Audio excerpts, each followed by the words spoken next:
इनको जब राजा कंस ने शिला पर दे करके पटका और आकाशवाणी हुई है, कंस तू मुझे क्या मारता है, तेरा मारने वाला गूगल में पैदा हो चुका है, तो ये हाथ से छिटकी और छिटक करके इनके शरीर के 3 भाग हो गए ऊपर जा कर के, जिसमें से शीश यहाँ गिरा जो कि योगमाया जी का मंदिर है। और धड़ की पूजा विंध्याचल में होती है, विंध्यवासिनी देवी के नाम से मंदिर है मिर्ज़ापुर के अंदर, समझे साहब। और जो तीसरा हिस्सा चरण वो आकाश में बिजली बन कर चमकते हैं, ये भी एक योगमाया देवी का रूप है। ऐसा इतिहास है इस मंदिर का। जो वत्स क्लैन है वो पिछले कोई 850 वर्ष से जो है यहाँ पर मंदिर का मैनेजमेंट संभालता है। ये पांडवकालीन मंदिर है, तकरीबन 5000 साल पुराना मंदिर है। कि औरंगज़ेब ने भी इस मंदिर पे चढ़ाई शुरू की लेकिन वो कर नहीं पाया। आप देखेंगे मंदिर से जुड़ा हुआ जिसको हम भंडारे की शक्ल में आजकल और भंडारे के रूप में इस्तेमाल किया जाता है मंदिर के, उसमें सब चना, घी वगैरह वगैरह जो भी माई से जो मंदिर से ताल्लुक़ सामान होता सब रखा जाता है। हम इसको भंडार गृह कहते हैं। और इसकी जो आप ऊपर से शेप देखेंगे गुम्बदनुमा शेप है, जैसे कि मस्जिद होती है, उसी हिसाब से यहाँ पर भी इस आकार का जो है ऊपर से बनाया हुआ है।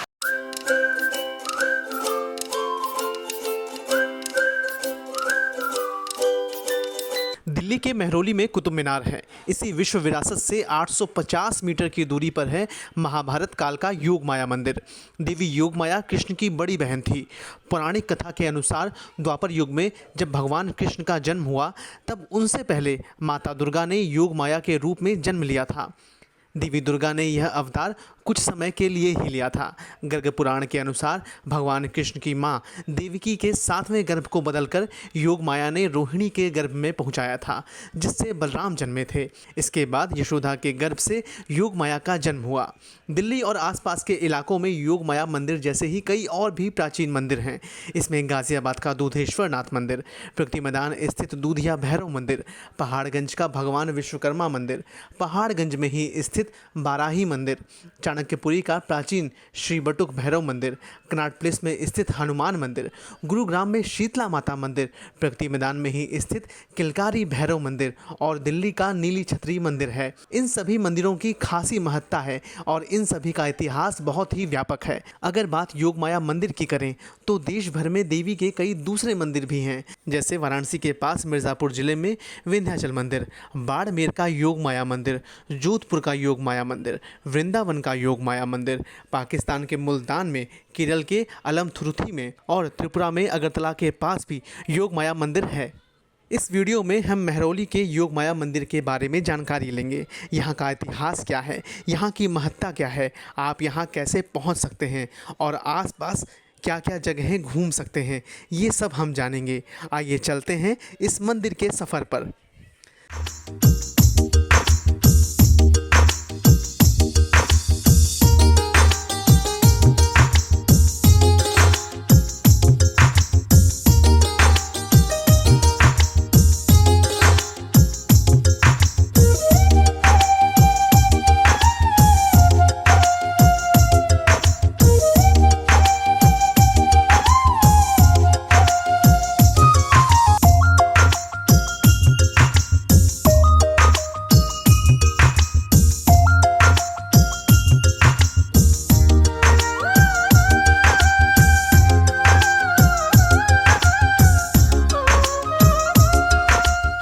जो वत्स क्लैन है वो पिछले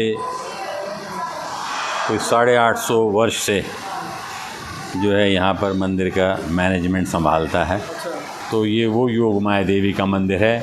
इस मंदिर के बारे में जो है भगवान श्री कृष्ण अज्ञातवास के अंदर पांडवों को लेकर के यहाँ आए थे और उन्होंने पूजा की थी। इस चीज़ का जिक्र जो है देवी भागवत जिसमें 1008 श्लोक हैं उसमें भी दिया हुआ है कि भाई भगवान श्री कृष्ण स्वयं यहाँ पर आए और योगमाया देवी की पूजा की।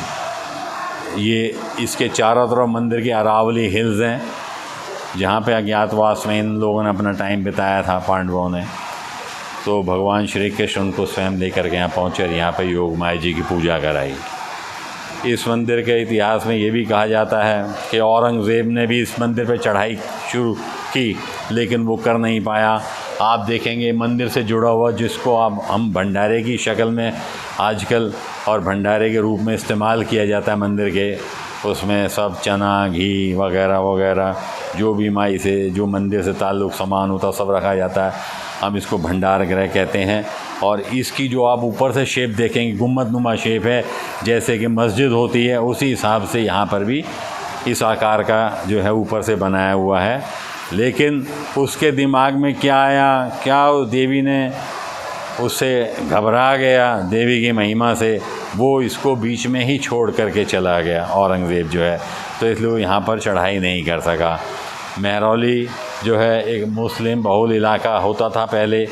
दिल्ली की जो रिहाइश थी या तो महरौली में होती थी या चांदनी चौक साइड में, बीच में तो सब जंगल ही पड़ा हुआ था।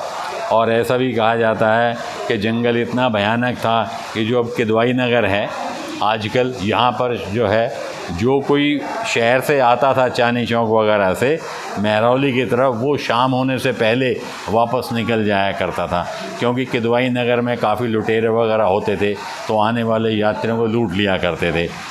यहाँ पर जो है बहुत प्राचीन दरगाह है, जो कि ख्वाजा बख्तियार काकी की दरगाह कहलाती है, समझे, वो भी महरौली के अंदर है। और जो मुसलमान लोग जब अजमेर जाते हैं, ये अपना जो इनका 1.5 महीने का जो उत्सव चलता है, और फिर वो लोग जो है महरौली की दरगाह पे आते हैं, और महरौली की दरगाह से दर्शन करके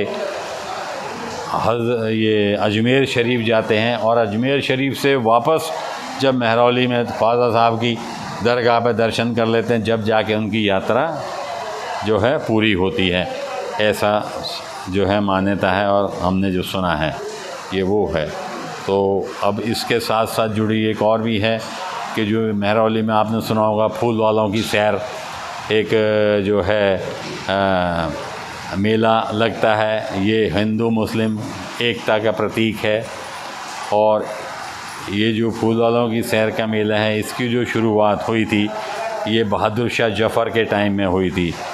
बहादुर शाह जफ़र के जो बेटे थे मिर्ज़ा जहांगीर, और एक बेटे उनके और थे, 2 बेटे थे उनके, तो उनको जो है उन्होंने जब ये लाल किले में जो है लॉर्ड सीटन बैठते थे, अपना दरबार लगाते थे, तो इनके बेटे ने, मिर्ज़ा जहांगीर ने, जब दरबार चल रहा था तो जाकर के जो है लॉर्ड सीटन को इस बात को सुन कर के, और जो है वो सीटन साहब बहुत नाराज़ हुए, जो लॉर्ड सीटन थे बहुत नाराज़ हुए, और जो था मिर्ज़ा जहांगीर ने लॉर्ड सीटन पर फायर कर दिया रेड फोर्ट के अंदर ही। वो तो किस्मत अच्छी थी कि वो बच गए।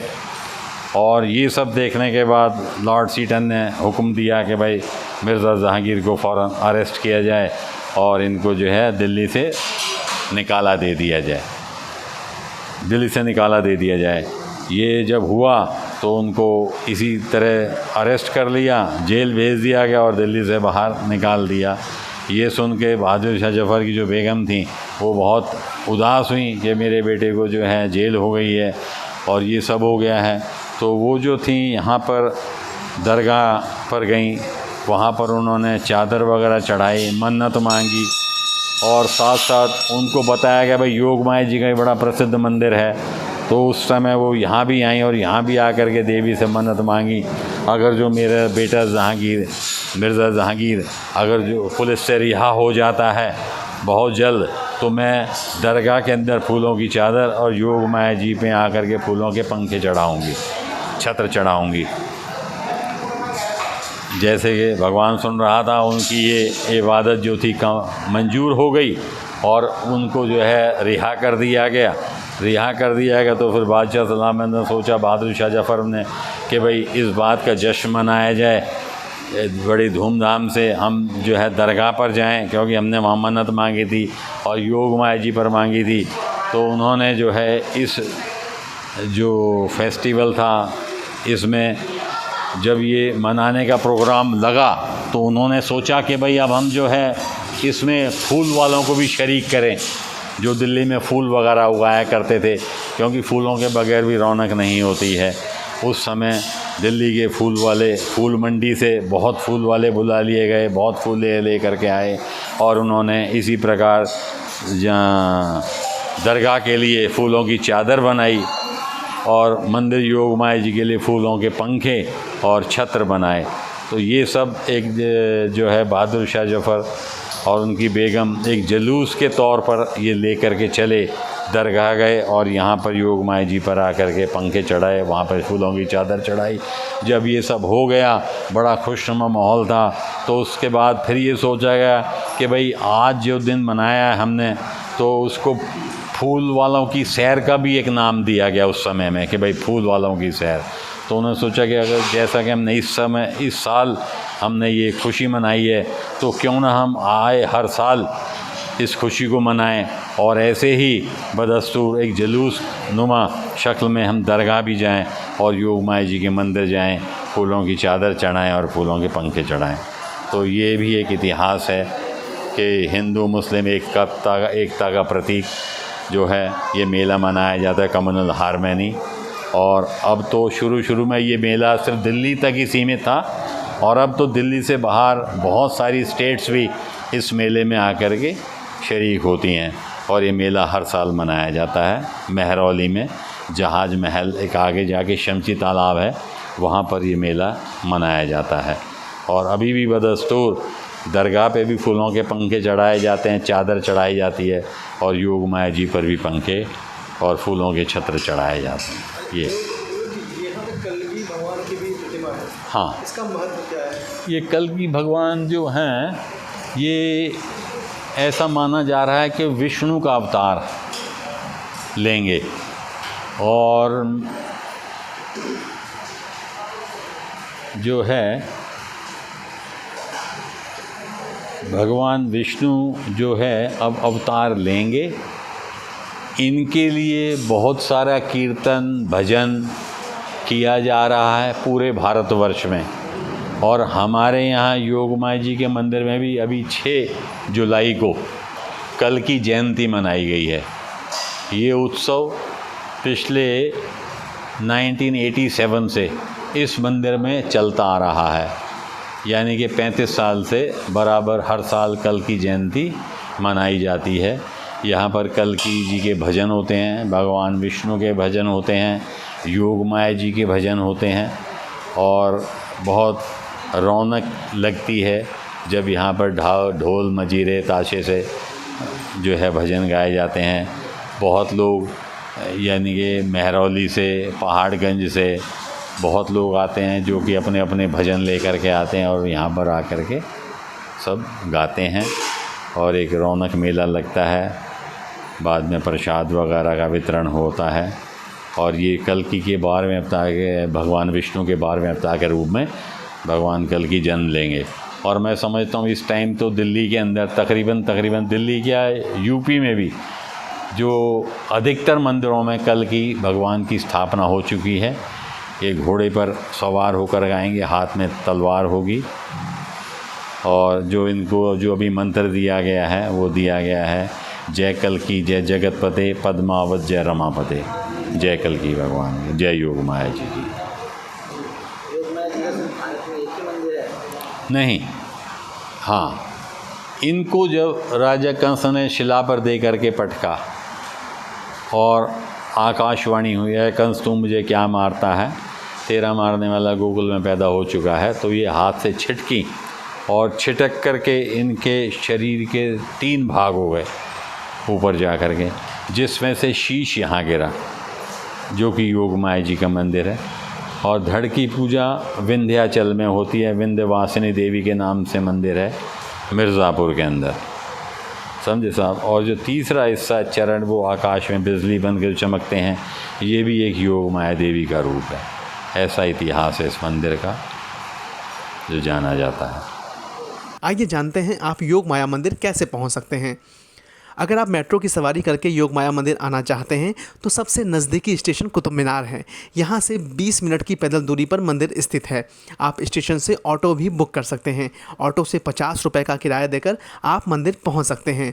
अगर आप ड्राइव करके सड़क मार्ग से योगमाया मंदिर पहुँचना चाहते हैं तो ध्यान रखें कि यह मंदिर कालका दास मार्ग से चंद कदमों की दूरी पर है। आपकी गाड़ी मंदिर तक आसानी से पहुंच सकती है। आप कैब बुक करके भी यहां तक आ सकते हैं। अगर आप किसी दूसरे शहर से हवाई यात्रा करके दिल्ली आए हैं तो हम आपको बता दें कि दिल्ली के इंदिरा गांधी हवाई अड्डे से मंदिर की दूरी लगभग 13 किलोमीटर की है। वहीं गाज़ियाबाद के हिंडन एयरपोर्ट से मंदिर की दूरी 33 किलोमीटर की है। आशा करते हैं आपको इस वीडियो में मंदिर से जुड़ी सारी जानकारी मिल गई होंगी। अगर आपको हमारा प्रयास पसंद आया है तो हमारे चैनल को सब्सक्राइब ज़रूर करें। अगर आप हिंदी में हमारे ब्लॉग पढ़ना चाहते हैं तो traveljunoon.com पर ज़रूर लॉगिन करें। यहाँ आपको मिलते हैं हिंदी में दिलचस्प ट्रैवल ब्लॉग। मिलते हैं आपसे अगले वीडियो में। अपना ध्यान रखिएगा।